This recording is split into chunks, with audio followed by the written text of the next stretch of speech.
Hello Malaysia, hello world. Apa khabar? Apa khabar?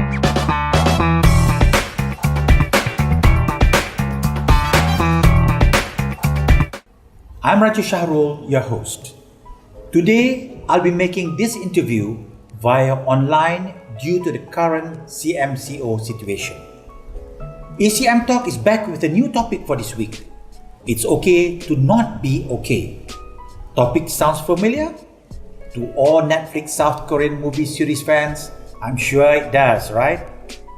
Anyway, we are not going into the intertwining romantic story between Kim Soo-jun and Seo Ye-ji, but to understand more of the link about stigma of mental health that the story carries. Stigma involves negative attitudes or discrimination against someone based on distinguishing characteristics such as mental illness, health condition, or disability. Unfortunately, stigma surrounding mental health is still common. While stigma is not limited to mental conditions, attitudes towards psychiatric illnesses tend to be more negative than that toward medical conditions. Let us hear more from an expert who I have here with me, Ms. Alice Lim, a counsellor from Student Affairs Division of a private institution here in Malaysia. Hi Alice, welcome to ECM Talk. How are you? Apa khabar? I'm fine, thank you. Okay, please allow me to begin with my first question to you. Reaching out to counsellors means you are sick or mentally weak. As a registered counsellor yourself, what can you say about this negative attitude? Is it because of the public or social stigma or self-perceived stigma? Please share with us, Alice. Yes, sadly, a lot of negative attitudes are due to the stigma, or shall we call that misconceptions, based on the public opinions on that. As to answer your question, is seeking counseling a sign of weakness? Alright, first we have to admit that nobody is perfect. By willing to seek help is actually a step towards self-improvement. Right. And by realizing that we need help, actually we are looking for alternate ways to solve our personal issue. Right. I think another stigma which is quite similar to this so-called misconception is counseling only for those who are having serious mental and emotional problem, or another term is seeking counseling only for the so-called crazy people. First, I think we have to see that counseling is a lot more than this. People go to counselor to seek for new coping skills, or sometimes people go to see a counselor because they need somebody who is a good listener with good attending skills. By sitting down and talking to the counselor, it helps them to think aloud about their issues, and in the process they will achieve some realizations. And probably at the end they will just realize that the answer is just around the corner. Right. This counseling that you do, Alice, are they usually very, the people that come to see you, are they usually very open about what they want to reveal, or do you have to probe them to ask more? Are they very easy to talk to you about things that they're going through? I think there are several types of people that come for counselor. Some of them, they are so ready. Right. And they go for counselor and they will start with talking a lot of the problem. Right. That we will help them to reframe and go through the issue one by one. Yeah. Some because of due to referral, so they may be quite reluctant and resistant to share about their issues. Right. So what we do normally is we will prompt them, we will start with building rapport to them until they are comfortable to talk to us. Then only they will start sharing their underlying personal issue. Right. In other words, you have to make them feel more at ease and relaxed, isn't it? Yes, comfortable. Okay. My second question to you, Alice. Why does mental health stigma exist? And what kind of stigma that people have in preventing them to seek help from the mental health professionals? Right, to answer your question, why stigma exists? I think we as human beings, we tend to pay more attention to the negative perceptions or the negative view it will be caused by the people, the surrounding, or by the social media. I will give around 3 types of misconceptions here. The first is the issue of confidentiality.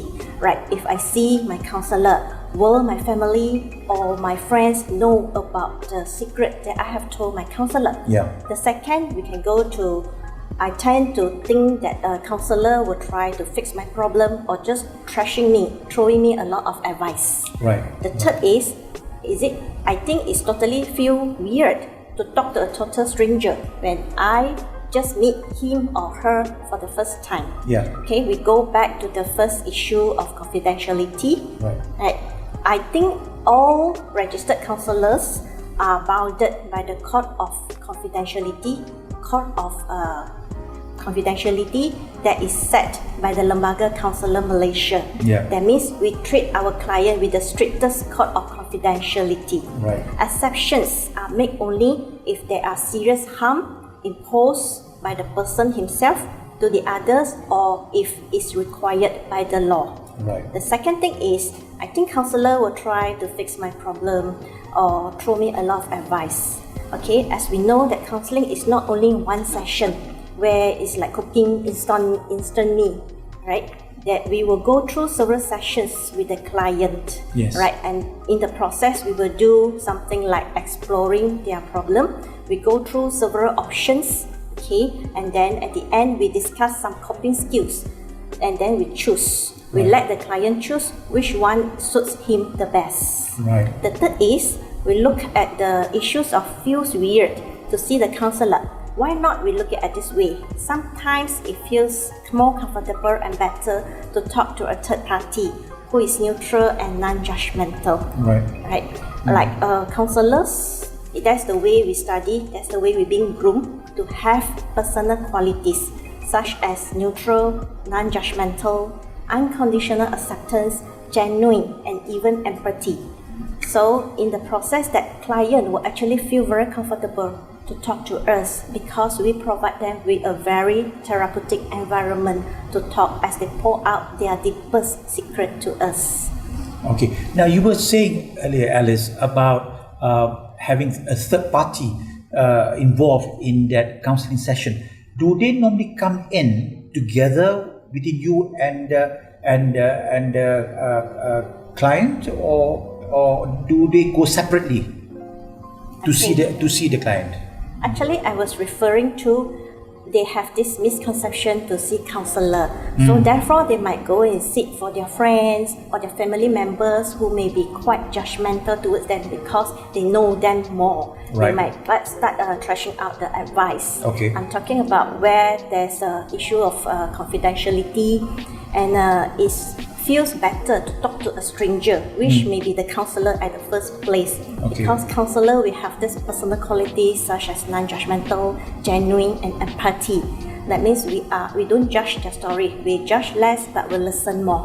Therefore, in the process, they will feel very comfortable to talk to us. I see. Okay. My next question, Alice. Most people tend to assume counseling is about giving advice. Can you give specific difference between counseling and giving advice, perhaps? Alright, I think we look at the first thing about this advice giving things, yeah? Yeah. In advice, is referring to like giving specific instructions from the giver's point of view, with the assumption the giver, I know what is the best for you, right? But it has a specific terms like it's very short term, short benefits only, and it will create some sort of reliance. Then the person will keep going to the person to hope for more advice, and it's a one-way exchange. Okay, some of us are quite obsessed with the habit of giving advice. So in the process, we keep trashing out advice when the other party might not even appreciate it. They might not even want to listen to Exactly. it. Yeah. Whereas counseling, it comes from the willingness to commit to changes from the client. We believe by changing their thinking process, then only the desirable behavior will emerge. And another thing is because it's not a one-term exchange, so it can be something like a collaborative or supportive relationship, Right. where we go along the journey, we carry a journey with the client, we explore their things, we understand their problem, and we will discuss to resolve their personal issue. Right. And as you have said much earlier, Alice, the most important thing is for the person meeting the counselor must have the confidence in them, isn't it? To open up and to speak out exactly how they feel. Otherwise, it will be very difficult for you as a counselor to advise or even give counseling to them. Isn't that so, Alice? Yeah. The first thing is some clients, as I have said earlier, they will come with resistance because they don't want, and they're afraid of the depth and process of counseling. So we will start with building rapport with them. We will get to know them as a friend, so that it makes them comfortable. And we will start slowly as they talk about their problem. Okay, first we will start building rapport, and then we will go ahead properly to ask some personal questions to them, make them feel comfortable, and then when they are ready, we will explore their issues together, and we will find what kind of coping skills that suits them the most. Okay, all right. Okay, my last question to you here, Alice. What types of personal issue that normally they come to seek counseling services? Alright, I think it depends on which setting the counselor is working at. As for example, counselor that work in the education setting, we deal a lot with young adults or university students. Therefore, the issues normally will linger around the stress related. Either is stress related to daily lives, or stress related to their studies, right? For studies related, daily life related, it could be the fear, mental block, some kind of uncertainty, problems with managing their emotion, anger management, overwhelmed, not sure about the future, so it brings them the anxiety. As for personal issues, it varies from relationship, such as boy-girl relationship, family and friends related.